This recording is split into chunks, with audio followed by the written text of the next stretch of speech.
nessas palavras de Célia Lúcius, nossa amada benfeitora espiritual, neste mês de junho, em que, desde que saiu o livro 50 anos depois, nós consagramos a memória de Célia, de Ciro, de Nestório e de toda aquela pleiade admirável de benfeitores e amigos de nossa casa que estão nas páginas eternas deste livro tão querido nosso. Também aproveitamos esta oportunidade para recordar aqui que todo mês de junho os irmãos mais antigos da escola, as gerações que vieram desde os jovens até os mais velhos, de 1940 para cá, portanto há mais de 40 anos, todos retiram de suas estantes o livro 50 anos depois, no mês de junho, e o releem como um ato de gratidão a Emmanuel, que escreveu o livro, e também como oportunidade para receber, como está prometido no prefácio do livro. Talvez muitos não se lembrem disso. Está prometido que todos aqueles que lerem com amor esta obra receberão uma bênção especial do espírito de Célia Lúcius. Todos, eu quero dizer isso antes de nossa prece e antes de citar as palavras dela. Todos aqui amaram profundamente Célia Lúcius. Todos, desde os jovens até os mais velhos, sempre dedicaram ao doce e gentil espírito de Célia um amor imenso, um carinho imenso. Mas eu quero, nesta manhã, simbolizar o amor de todos nós a Célia Lúcius, no amor de um irmão nosso, que há 16 anos Deus chamou para suas moradas de luz. Este irmão amou profundamente Célia, um amor imenso. Quero dizer isto como está no Evangelho, com respeito à mulher que derramou o nardo puro sobre os pés de Jesus, preparando para o sepulcro. Quero dizer isto para a sua glória na eternidade. Este irmão foi o nosso querido, saudoso companheiro, que muitos aqui não tiveram a honra e a felicidade de conhecer, mas muitos o conheceram, Brasilino Soares. Brasilino, cujo filho está aqui e eu contemplo, é a mesma face do pai. Nosso irmão Domingos está aqui continuando a tradição do pai com o mesmo carinho e amor. Brasilino, isto é profundamente honroso, não sabia ler. Era porque a sua vida desde a infância foi de trabalho, era ferreiro, nunca teve oportunidade, nascido no interior, de aprender o alfabeto. Pois bem, ele ouviu que havia uma reunião à tarde aqui, em que era lido o livro para os pobres, para os que não podiam comprar, para as pessoas que não sabiam ler. Ele não só gravou com uma memória prodigiosa, invejável, guardou de memória toda a vida de Célia, inclusive nos seus pormenores, talvez menos recordáveis. Ele gravou toda a vida de Célia, mas não só isso. Ele propagou essa vida. Ele contava a vida de Célia a todo mundo, aos seus companheiros de trabalho, aos conhecidos, aos desconhecidos. Ele propagou a vida de Célia, como se a vida de Célia fosse um complemento do Evangelho. Amou profundamente. Que Deus dê honra e glória na eternidade a todos aqueles que amarem a nossa benfeitora e se debruçarem uma vez mais para receber a sua bênção nas páginas deste amado livro de Emmanuel.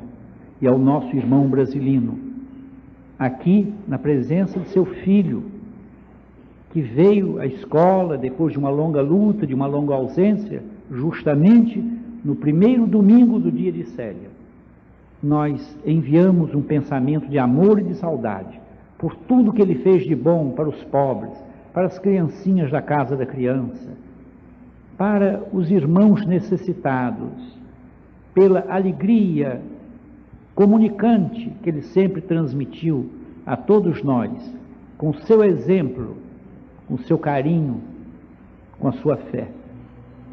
As palavras de Célia são estas, como preparação para a nossa prece. Ciro ouviu-me com resignação e brandura, respondendo-me depois que ambos tínhamos um modelo e um mestre que não eram deste mundo, e que o Salvador nos guardaria no céu um ninho de ventura, se soubéssemos sofrer com resignação e simplicidade a maneira dos bem-aventurados de sua palavra sábia e doce. Acrescentou que Cristo também amara muito e, entretanto, perlustrou os caminhos da incompreensão terrestre, sozinho e abandonado. São palavras de Célia nos 50 anos depois, e em lembrança da nossa benfeitora, voltando o nosso pensamento para Jesus e também para ela, elevemos a Deus nossa súplica. Deus Santo, nosso bendito Pai, a Ti erguemos nossos corações na manhã deste Teu dia, pedindo Tua bênção de paz, de luz, de fortaleza, para a Tua grande família universal, para todos os Teus filhos, para a nossa escola Jesus Cristo, para as criancinhas que aqui vivem, para esta parte da Tua família, do Teu povo, que hoje, neste Teu dia, está aqui reunida na casa de Teu bem-amado Filho, nosso Senhor Jesus Cristo. Que possamos sentir, ó Pai, o amor de Cristo em nossos corações, entrando devagarinho, batendo a porta de nossas almas. Eis que eu estou à porta e bato, ele disse. Se alguém ouvir a minha voz, que possamos ouvi-la, Senhor. Eu entrarei, que demos entrada a Jesus em nossos corações, ó Pai. Cearei com Ele e Ele ceará comigo. E que se estabeleça não somente a alegria da visita de Cristo, visita honrosa em nossos corações, mas que Ele possa permanecer conosco para sempre. Cear conosco, e nós cearmos com Ele, no Espírito de Jesus, Espírito de comunhão, Espírito de união para sempre, na terra e na eternidade, por amor do Teu nome. Assim seja. Meus irmãos, na madrugada de segunda-feira, uma alma amiga, espírito querido, me pediu claramente que pregasse, meditasse, estudasse e anunciasse, num sonho, a parábola dos talentos, que a voz disse que eu encontraria no capítulo 25 do Evangelho de Mateus. Aqui está, no capítulo 25 do Evangelho segundo Mateus, a parábola dos talentos, dos versículos 14 a 30. Deve haver algum motivo para isso, porque esta parábola tem dois aspectos. Ela fala no aspecto escatológico geral, na volta de Cristo, na fundação do seu reino, nas grandes dores que se aproximam para a vitória do bem sobre o mal. Mas há um aspecto, e este é um aspecto particular da parábola, um aspecto que fala sobre o nosso fim terreno, isto é, um aspecto escatológico pessoal, individual.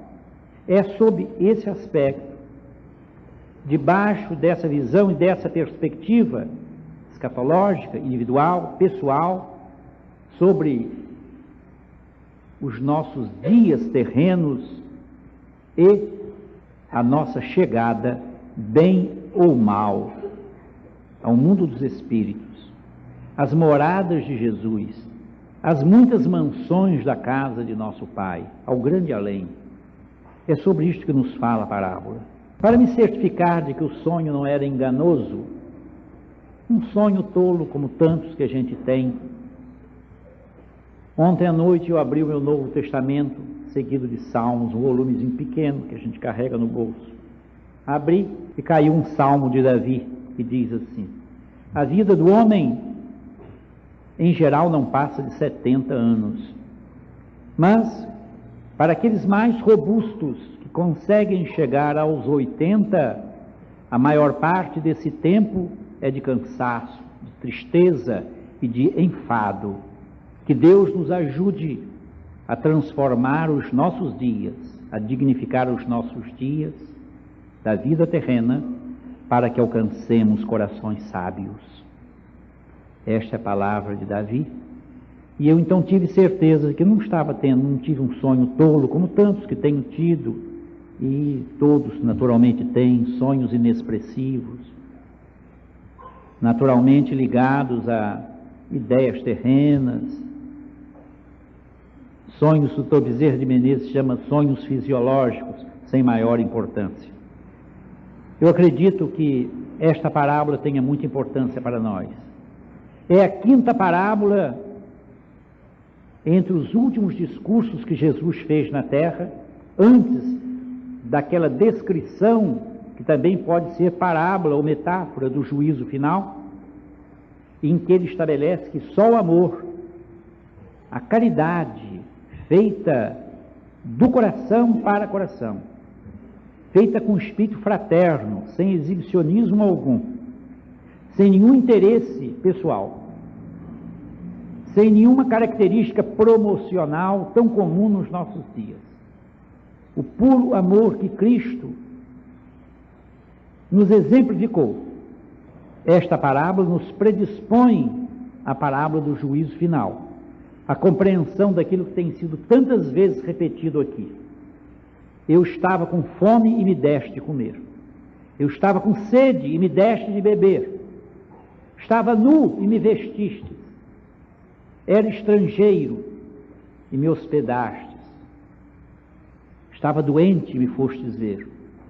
Estava na prisão e me visitastes.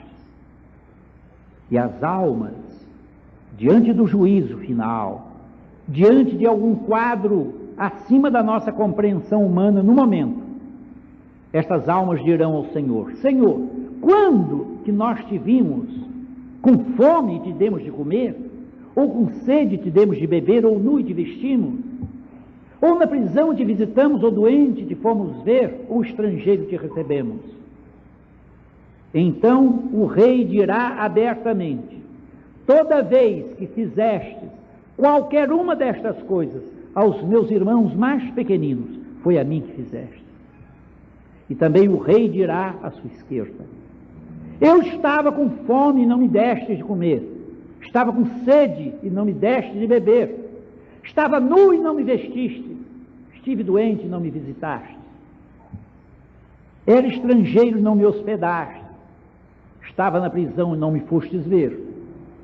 E as almas apavoradas, diante do quadro impressionante do juízo final, dirão, temerosas, acovardadas: Senhor, quando que te vimos com fome e não te demos de comer, ou com sede e não te demos de beber, ou nu e não te vestimos? Quando, Senhor, te vimos doente que não te visitamos, ou na prisão não te fomos ver, ou estrangeiro não te recebemos? E o rei dirá abertamente, isto é, com toda franqueza: toda vez que deixastes de fazer qualquer uma destas coisas aos meus irmãos mais pobrezinhos, mais pequeninos, foi a mim que deixaste de fazer. Esta parábola, ou visão, ou metáfora do juízo final, é a continuação e o encerramento, o fecho, a chave de ouro com que ele nos mostra que é pelo amor que nós temos aos outros, não amor à humanidade, fácil de se ter, em discursos, sermões, conversas, papos, mas no amor direto, pessoal, fraterno, de coração para coração, com o pobre faminto da rua, com o órfãozinho que a gente nunca pode ajudar, com a viúva desvalida, com os pobres estrangeiros, emigrantes, abandonados por toda parte, sem saber para onde vão, sem conhecer um idioma que nós falamos aqui, legiões de abandonados, de famintos, fugidos das guerras, nas migrações dolorosas, tanta gente a sofrer pelo mundo, e nós ignorando tanta coisa, preocupados apenas com o nosso conforto pessoal, nossa subida pessoal, nossa aquisição sempre de mais centímetros ou metros de status, sempre com os nossos probleminhas em primeiro lugar. Não dá para ver o órfão tem fome, porque o egoísmo cega. Não dá para ver aquele que tem sede, inclusive sede de afeto. Aquela palavra tão usada hoje pelos psicólogos, carência de calor humano. Sede, tenho sede, disse Cristo Senhor na cruz, tenho sede. Seria sede mesmo da água que ele rejeitou? Ou seria sede de amor? Estava na prisão, não me fostes ver. Os pobres prisioneiros, largados em prisões infectas, imundas, tão imundas quanto as prisões dos calabouços da Idade Média. As prisões de hoje no mundo inteiro, não só em nossa cidade, em nosso Brasil, mas no mundo inteiro, são imundas, asquerosas, nojentas, como as velhas prisões, os calabouços da Idade Média, ou as prisões dos escravos nos tempos antigos, antes de Cristo, completamente esquecidos, às vezes esquecidos de sua própria família, abandonados pelas suas esposas, pelos seus filhos, parentes, morrendo lentamente, aos poucos, nas prisões infectas. Nós não sabemos de nada disso. É um grande mal. O egoísmo cega. São Paulo diz: a caridade não busca seus próprios interesses.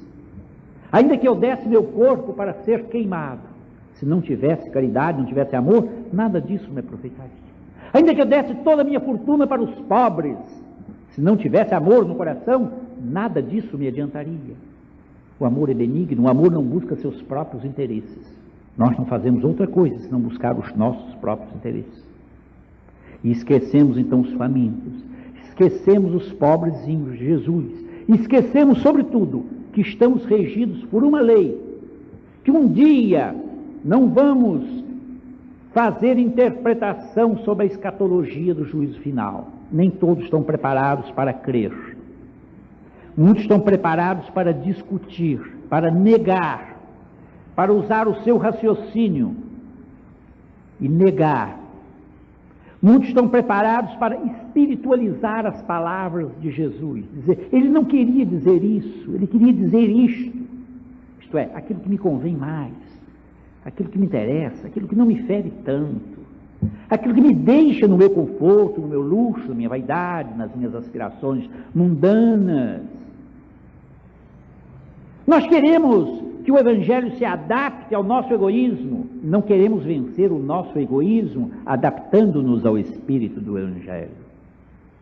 Por isso é que eu acho que a parábola dos talentos vai trazer-nos realmente alguma luz, a luz de nosso Senhor Jesus Cristo para os nossos corações, para nós sentirmos quanto Ele nos confiou, quantos dons Ele nos confiou, e nós estamos malbaratando esses dons.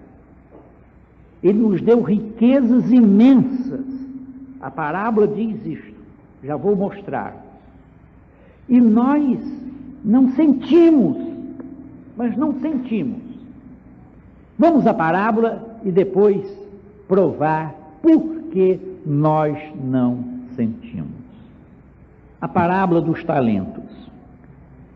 Será também, o reino dos céus será também comparável ao homem que, tendo de viajar para o exterior, um grande comerciante, um grande banqueiro, entre parênteses, na Palestina do tempo de Cristo e muito antes de Cristo, 10 séculos antes de Cristo, no tempo de Davi e Salomão, o grande comércio existia quase que igual a hoje.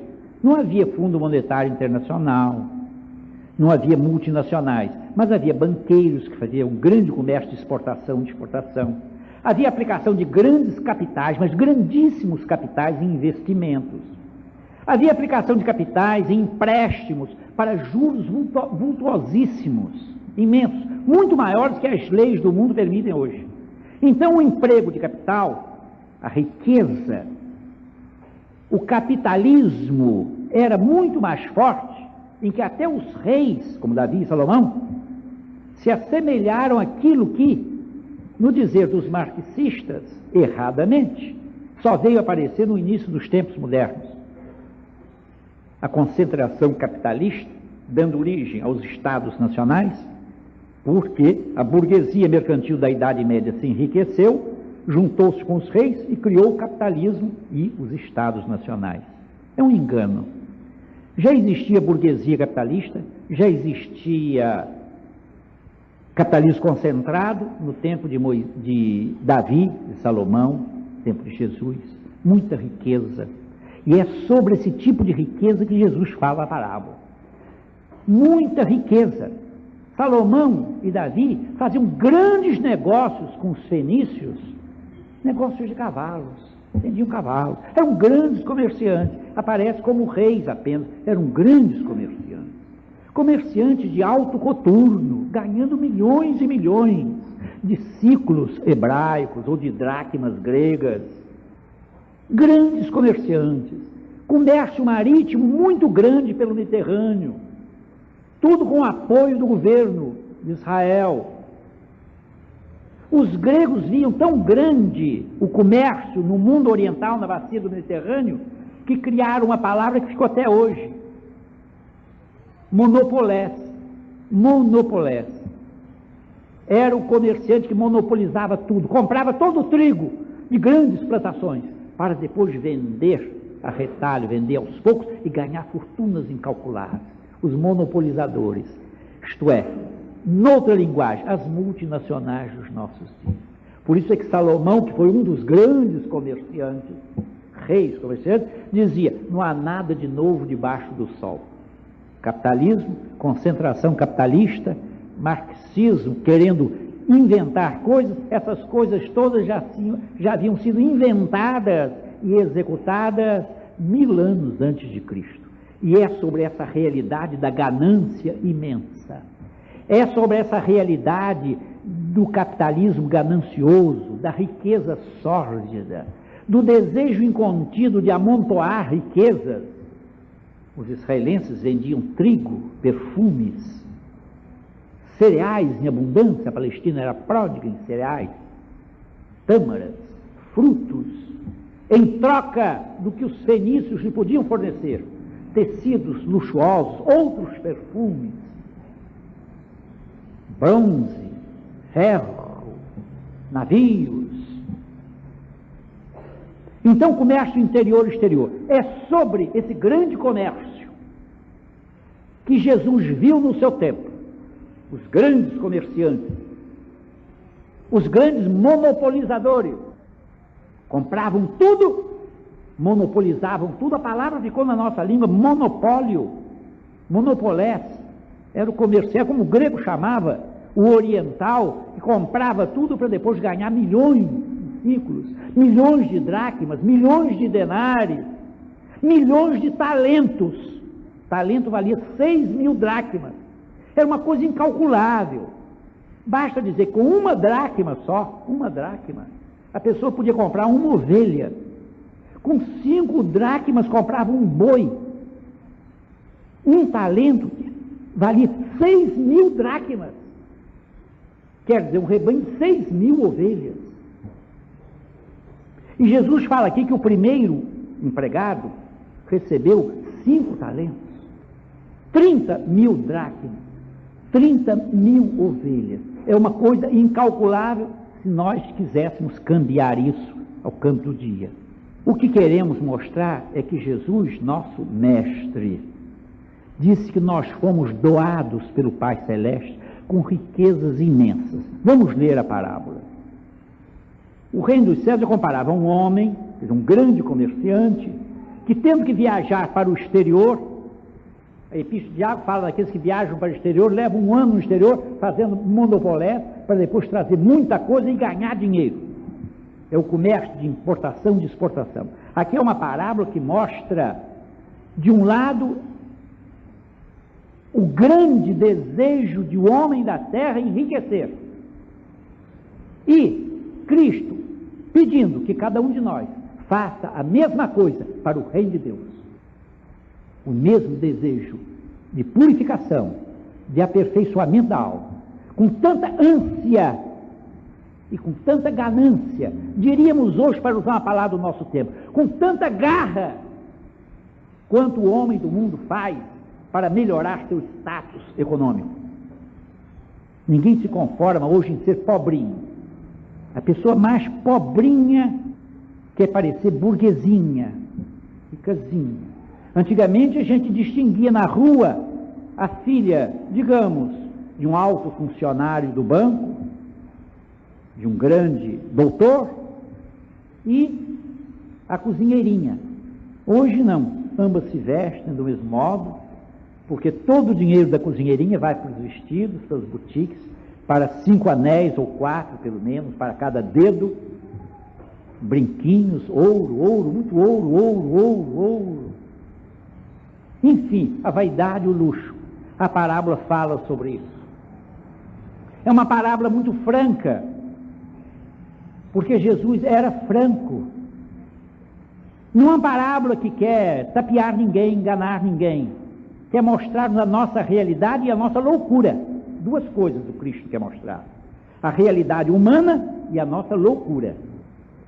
Este grande comerciante então foi para o exterior para ganhar dinheiro, como um grande monopolé, como um grande comerciante, para voltar a trazer grandes partidas, cereais, ou navios cheios de perfumes para vender, para comerciar. Um talento é porque ele achava que aquele que recebeu 5 talentos tinha capacidade de multiplicar aqueles 5, como de fato aconteceu.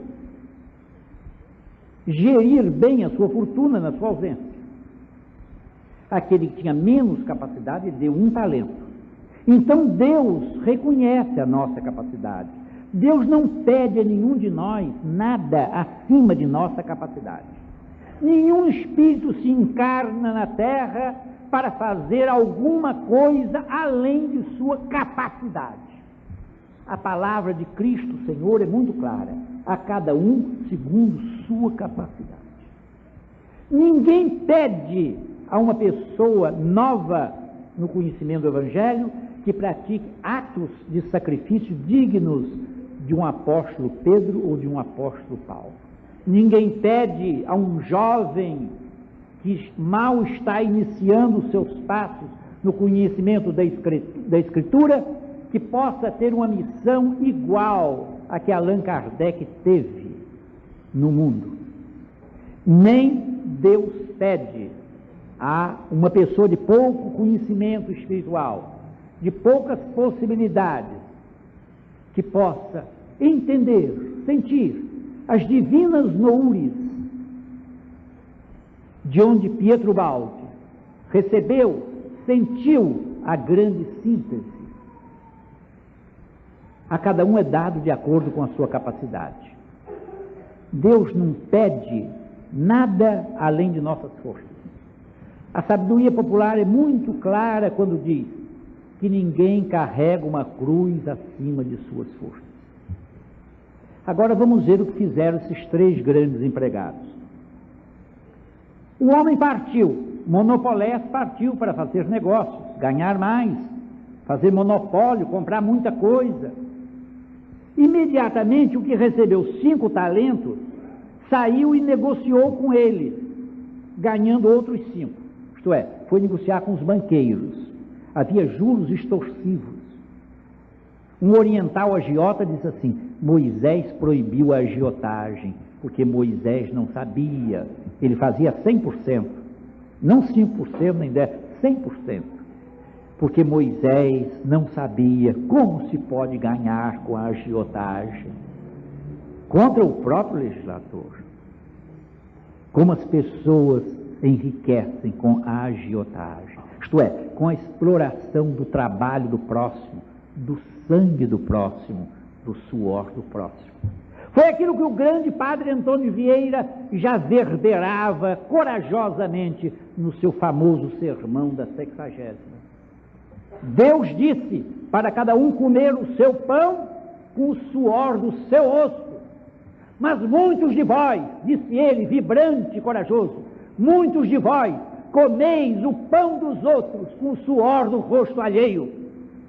Por isso Vieira foi preso, quase morreu na Inquisição, quase o torturaram. Mas o prestígio que ele já tinha como o maior pregador da língua portuguesa, que havia pregado diante dos reis da Europa e dos sábios do mundo, fez com que os padres, odiosos e orgulhosos, não o matassem na prisão.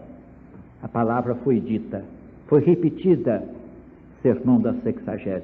Deus disse: comerás o teu pão com o suor do teu rosto. Mas muitos de vós comeis o pão dos outros com o suor do rosto alheio. É exploração cruel, vil. Pois bem, nosso Cristo grandioso, nosso Cristo triunfante, glorioso nos céus e na terra, e sobretudo nos corações daqueles que o amam, nosso Cristo, Senhor, vê este exemplo de ganância dos homens, e ele pergunta: por que os filhos de Deus não fazem a mesma coisa para encher sua alma de riquezas espirituais? Eu não disse a todos no Sermão da Montanha: juntai tesouros no céu, onde os ladrões não roubam e as traças não roem. Não junteis tesouros na terra.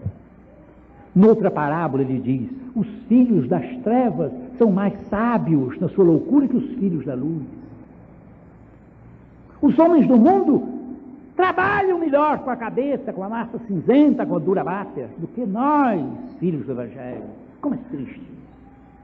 Eis aqui este homem, um que ganhou 5 talentos, multiplicou, vivo, esperto, ágil, para ganhar mais 5. Havia banqueiros, os banqueiros emprestavam dinheiro com altíssimo ágio, uma agiotagem tremenda, de maneira que ele emprestou dinheiro aos banqueiros. É o que se faz no open market, para usar a expressão aí, que os gozadores da vida e os famintos de dinheiro tanto gostam e proclamam. Open market. Uma coisa que o povo não sabe o que é, mas é uma alta roubalheira dos poderosos. É isso que se fazia também. Isso aqui é open market. Da noite para o dia o camarada ganha milhões, enquanto aquele que trabalha de sol a sol para nutrir o mundo com pão morre de fome e vê seus filhos morrerem famintos também. Este é o mundo do antissistema. O mundo de Cristo disse: é o príncipe deste mundo que manda. Satã, o inimigo de Deus. Do mesmo modo, o empregado que recebeu 2 talentos ganhou outros 2. Agora vede aquele que ganhou um só, e que teria que fazer alguma coisa, emprestar, comerciar, dar aos banqueiros, para multiplicar. Estamos olhando aqui, nesta parábola, primeiramente, a técnica astuciosa do homem que quer apenas ganhar dinheiro, juntar dinheiro, multiplicar dinheiro, que o inglês reduziu na fórmula da vida, da sua vida, to make money, fabricar dinheiro. O problema é ter dinheiro. Hoje em dia, ter dinheiro, como na Idade Média era ter terra. Não há senhor tem terra, sem terra tem senhor. Ou a pessoa tinha terras e era senhor, ou não tinha terra e era escravo. Estamos na mesma situação. Jesus enfoca então um aspecto que vinha desde seu antepassado Davi. 1000 anos, 10 séculos antes, já havia o grande comércio. Nós hoje pensamos que o grande comércio é uma criação, segundo Karl Marx, os marxistas, uma criação do Estado moderno, do Estado nacional, da burguesia mercantil, da Idade Média, que se agrupou, se libertou. Enfim, uma história, se é mal contada antes de Marx, é também mal contada depois de Marx. Bem contada está no Evangelho.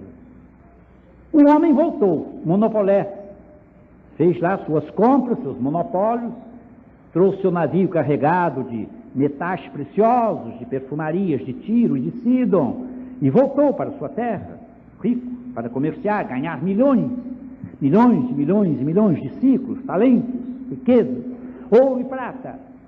Voltou o senhor daqueles empregados. O que recebera 5 talentos, aproximou-se e apresentou outros 5. Senhor, disse, confiaste em 5 talentos, aqui tens outros 5 que ganhei. Respondeu-lhe o senhor, monopolés, grande comerciante: muito bem, empregado bom e fiel. Foste fiel no pouco para ele, porque 5 talentos para ele era pouco. 5 talentos, ele tinha milhões e milhões, era pouco. Foste fiel no pouco, sobre o muito te confiarei. Vem alegrar-te com teu senhor, quer dizer, receber regalias, vantagens, mordomias, bem-estar, aumento de melhoria de situação econômica. Chegou depois o empregado dos 2 talentos e disse: Senhor, 2 talentos me deste, aqui tens outros 2 que ganhei. Disse-lhe o Senhor: muito bem, empregado bom e fiel. Empregado bom e fiel. Por quê? Porque multiplicou as rendas do seu senhor. Olhando o quadro sob o ponto de vista comercial, está exatíssimo, lógico.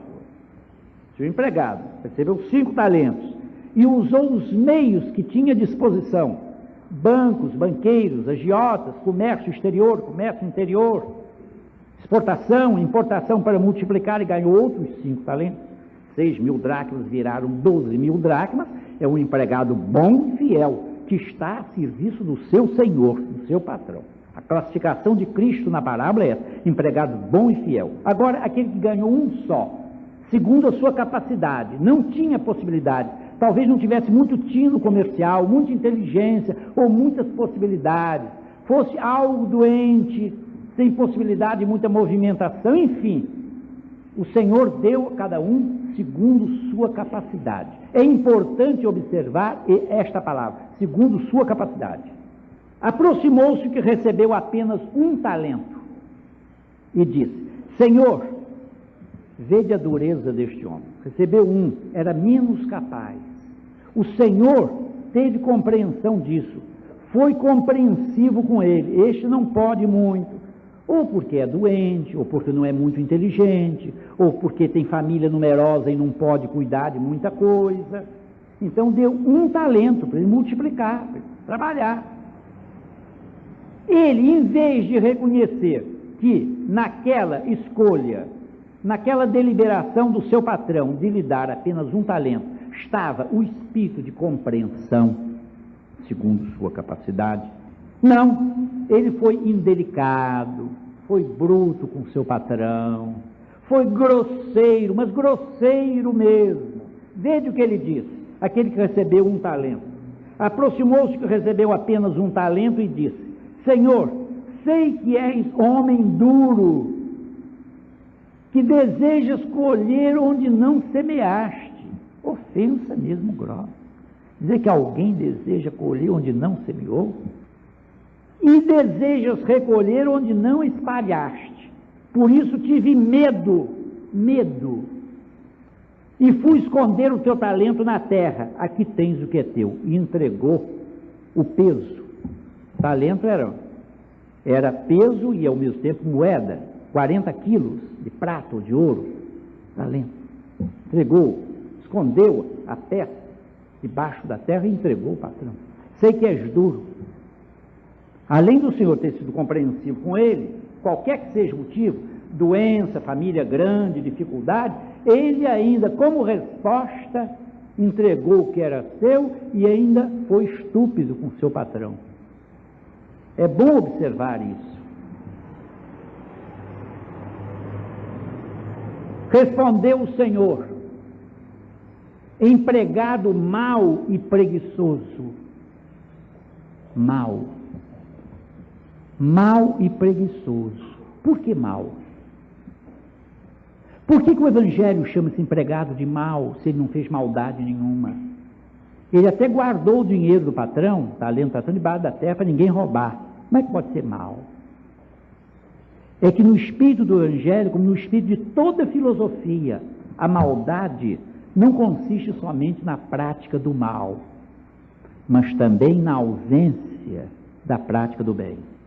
Elisabeth Lézard, a grande cristã francesa, diz que nós somos responsáveis, não somente pelo mal que praticamos, mas também pelo bem que deixamos de fazer. Foi o que ele fez. Ele não fez nada. Teve medo do patrão, ofendeu, gosta de colher onde não semeia, e entregou o que era dele. Então, a linguagem do Evangelho chama o servidor preguiçoso de mau e preguiçoso. O preguiçoso é mau, porque não faz o bem que pode fazer, omite-se. Não é um pecado de comissão, ele não está cometendo algum ato perverso, é o pecado de omissão, é o pecado de não fazer o bem. Essas coisas são muito sérias, porque justamente aquele que tinha menos capacidade, aquele que era menos inteligente, aquele que tinha mais responsabilidade de família ou doente e tal, foi aquele a quem o Senhor confiou um só talento, considerando a sua capacidade menor. E foi justamente esse que deveria ser mais humilde, mais delicado, porque deveria reconhecer: o patrão confiou um talento, porque sabe que eu não tenho possibilidade de agir muito, família numerosa, muitas responsabilidades, sou doente, me deu um, eu vou trabalhar com esse um, vou trabalhar com esse pouco, vou multiplicar esse um. Não, enterrou, ficou com medo, fez um mau juízo do patrão, não foi um bom servidor, o patrão chama de mau e preguiçoso, não quis nada com o trabalho. Quando o patrão vier, eu entrego o que é dele, está aqui o que é teu. Recebeu o epíteto de mau e preguiçoso. Devias, pois, empregado mau e preguiçoso, sabias que desejo colher onde não semeei. Tu pensas isso de mim, que eu desejo colher onde não semeei, e recolher onde não espalhei. Devias, pois, depositar meu dinheiro em banco. Já havia banco, como já falei aqui. Todo grande comércio existia naquele tempo, muito antes. Bancos, banqueiros para cambiar ciclos judeus em denários romanos, em dracmas gregas, grande comércio, muito câmbio, muita exportação, muito negócio, muita importação, muitos investimentos. Devias, pois, depositar meu dinheiro no banco, para na volta eu receber com juros o que é meu. Então a decisão do patrão: tirai-lhe o talento e dai ao que tem 10, pois aquele que tem muito, ainda mais lhe será dado, e terá em abundância, mas aquele que não tem, até mesmo o pouco que tem, lhe será tirado. Quanto a esse servo inútil, o mau e preguiçoso, jogai lá fora na escuridão, ali haverá choro e ranger de dentes.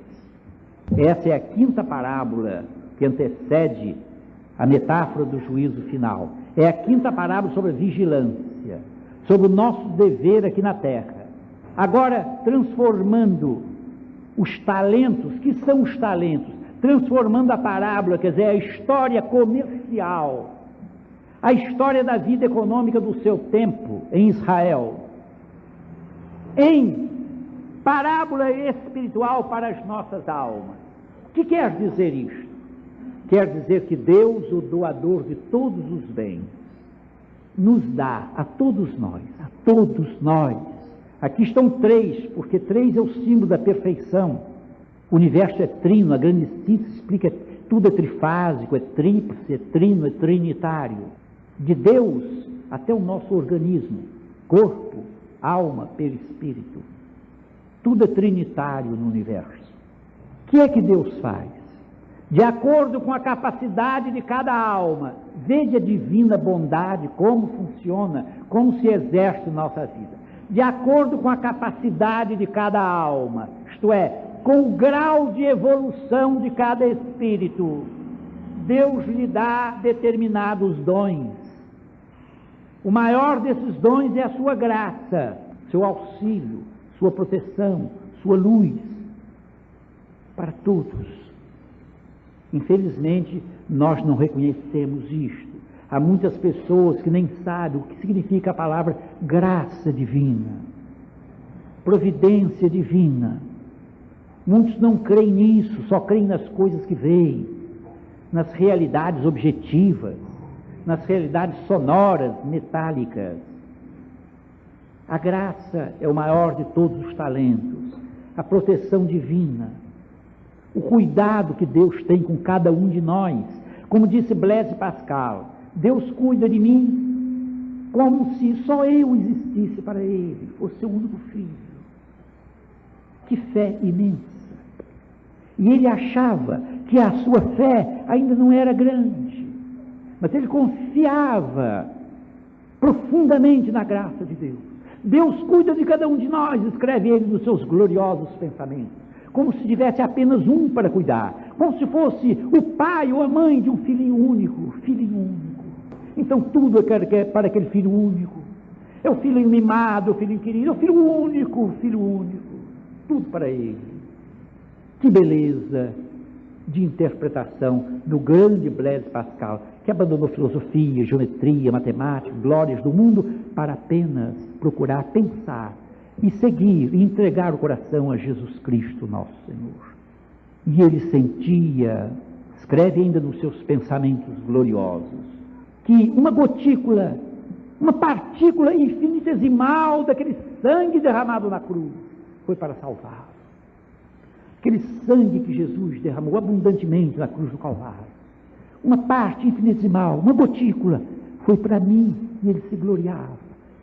Ele deu a vida por mim. Eu preciso fazer tudo por ele. Nós não pensamos assim. Será que nós pensamos isso?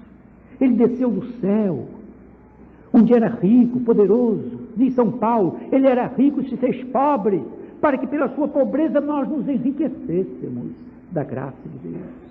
Será que pensamos isso? A parábola dos talentos nos leva a pensar nessas coisas. Será que nós vivemos como loucos no mundo? Será que fazemos do mundo um hospício? O mundo é a casa de Deus, não é um hospício. Nós não podemos ser loucos, viver loucamente. Somos seres vivos, cidadãos dos céus, filhos de Deus, filhos da luz. Não somos filhos do diabo, não somos filhos das trevas, somos filhos de Deus. Precisamos acordar, como escreveu São Paulo, acorda tu que dormes, desperta dentre os mortos e Cristo te iluminará. Preciso nós despertarmos do nosso sono louco. Deus dá a cada um de nós segundo sua capacidade. A um dá mais, a outro dá menos. É lógico que dará às grandes almas, aos Mahatmas. Quem viu Gandhi? A missão imensa daquele homem simples, humilde, que o povo amava. Gandhi, querido Gandhi, Gandhi querido, Bapu, pai querido, papai, era o pai da Índia. Deus deu uma grande missão àquela alma. Por quê? Porque ela já havia, no passado, realizado outras missões no plano individual, e agora poderia realizar uma grande missão num plano mais amplo.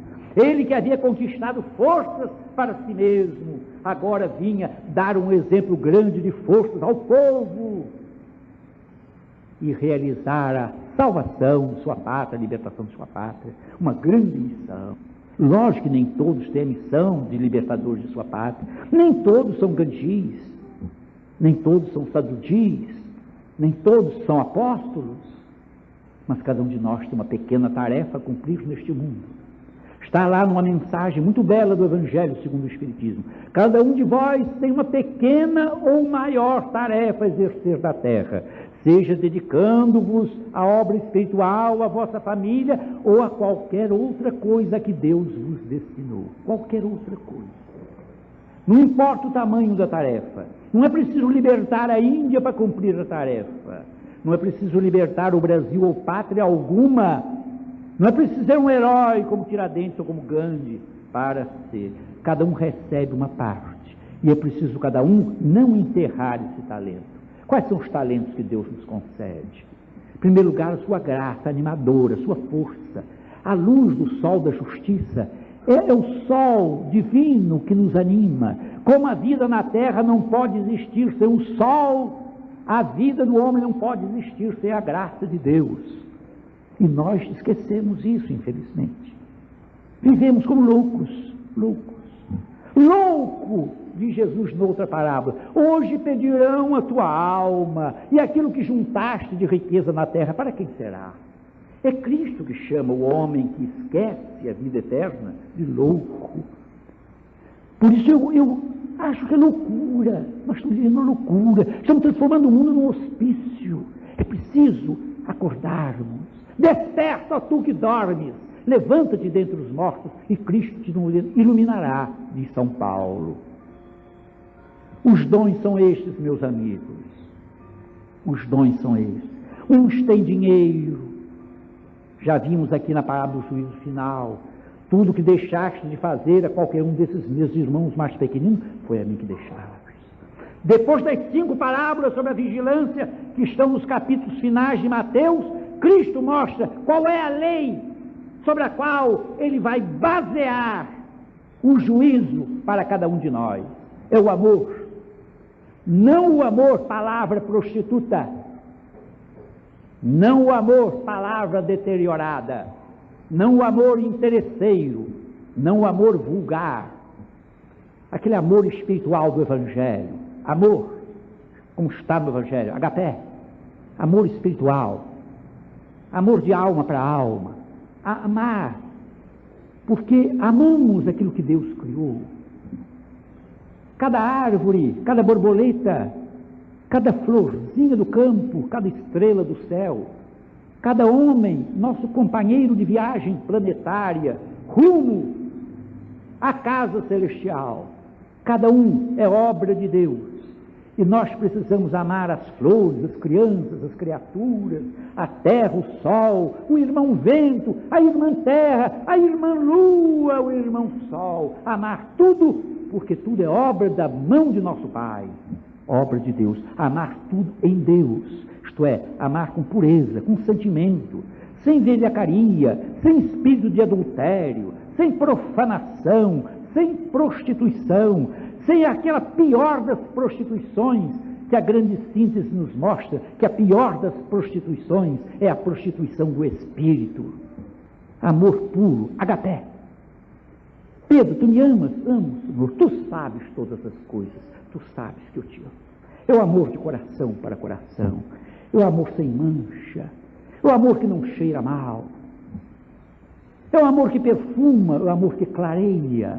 É o amor que ilumina, é um amor que é uma volta do amor que Deus nos tem e que fez o evangelista João dizer: nós amamos a Ele, Deus, porque Ele nos amou primeiro. É o retorno, é o amor que volta para aquele que nos amou primeiro. É o que os ingleses chamam tit for tat, o amor com amor se paga. É preciso responder a amor com amor. Ele nos amou primeiro, nós precisamos amar também. Sairmos da nossa frigidez, sairmos do nosso espírito glacial, da nossa frieza cruel, desumana, a frieza do sacerdote e do levita que passaram pelo pobre da estrada e o deixaram ferido e quase morto. O amor do bom samaritano, que é uma prefiguração, uma figuração do próprio Cristo, que nos sara, nos cura, vela por nós e vai voltar para nos salvar, para nos levar para as suas moradas.